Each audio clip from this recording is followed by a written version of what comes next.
এত এত এত এত মানুষ এখানে, এত মানুষ, আপনি আস্তে ধীরে যান, আপনি তাড়াহুড়া করে যাওয়ার দরকার নাই তো।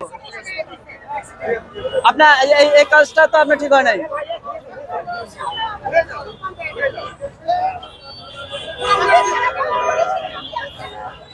যে একজন অটো চালক, এখানে হাজার হাজার মানুষ রয়েছে, সেই মানুষের ভিড়েই সে কিন্তু অশৃঙ্খল ভাবে সে অটো গাড়িটি চালিয়ে যাওয়ার সময় কিন্তু তার গাড়ির তার ছিঁড়ে দিয়েছে। কি হয়েছিল ভাই, বিষয়টা কি হয়েছিল? আপনি কি হয়েছিল ব্যাটা, এটা কি হয়েছিল? কিছু হয়নি, আমি ওই তো একটু সামনে থেকে আসছিলাম, সে টানতে ছিঁড়ে ফেলছে ভালো হয়ে গেল। টানতে ছিঁড়ে ফেলছে, আপনি তো নিয়ন্ত্রণ যেভাবে আসছেন, আপনি তো মানুষ মারা ফেলবেন। না, আমি আস্তে ধীরে আসছেন, এটা আস্তে ধীরে।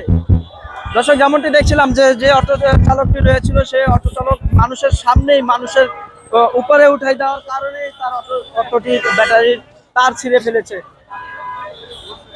আমরা রয়েছি সরাসরি শাহবাগ মোড় থেকে সরাসরি দেখছেন আপনারা।